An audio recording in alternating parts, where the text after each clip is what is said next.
All right, funny thing happened to me this week. I was working on some presentation proposals and I wanted to do a Google search just to see what comes up. If I were a mom and I was searching, I think it was return to sport postpartum. And to be honest, probably most moms wouldn't use those search terms.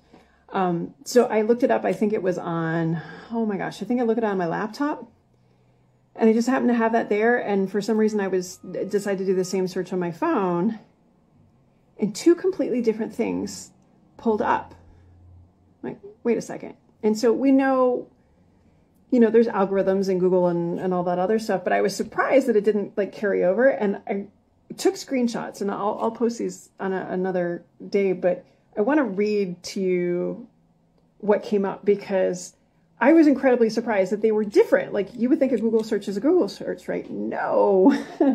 So on my laptop, it said participating in sport, running, or other high impact activities early after childbirth may actually reduce pelvic floor muscle strength and can cause long-term bladder and bowel problems or pelvic organ prolapse. You can minimize the risk of these developing with some careful precautions. So this is the first thing that pops up. So if I was the average person throwing this in, that sounds really scary. Not for nothing, it's scary, right? But I go over onto my mobile device. First thing that pops up is completely different. It says after 16 weeks postnatal, you can return to previous activity levels, provided your pelvic floor muscles have returned to normal. I have no idea how the average person knows what normal is. And you are not experiencing any back pain, vaginal heaviness, or urine loss during or after exercise. Okay, fair enough. Seek further advice from a health professional if your symptoms persist. Great. That at least gives you some sort of timeline. How people know whether or not their pelvic floor muscles, most people don't know where they are, have returned to normal. What's normal? But I was astonished at you can do the same word search and come up with completely different things. My point is this. How do we vet our resources? And I've talked about this before.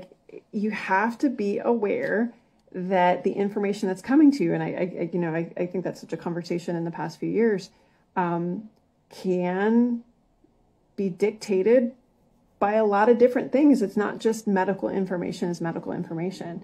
And a conversation I was having with somebody over DMs, this was a researcher, and she's like, well, how do we get more clinicians paying attention to the literature? How do we get more women paying attention to research over a clinical expert?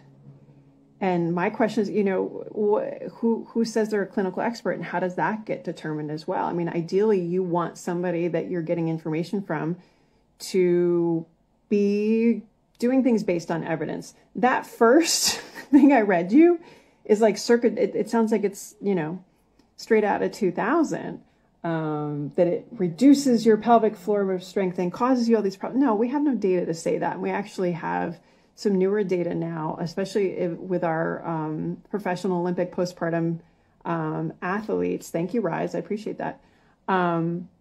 That's pointing to earlier, in some cases, I'm not saying we all get to be that way, but earlier is not necessarily detrimental. And probably what we need from our researchers is an ability to kind of triage out, you know what, if you're an Olympic level athlete and you've got, a full medical team, yeah, you know what, we may be able to get back sooner, but average person like me that maybe had some issues walking into the whole situation, and I don't have to do this for my actual day job, I've got the time and the ability to kind of wait a little bit longer and make sure things are shored up a little bit more. So it's funny, just you have to vet your information. And even evidence, that's another thing that keeps popping up more and more. People are like, well, evidence shows or research says, and I'm totally guilty. I'll say that myself, but I actually read the paper and not just the abstract.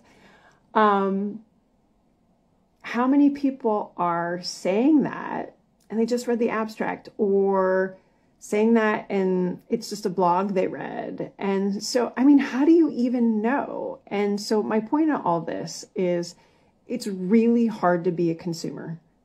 And occasionally I do searches like this to see what comes up.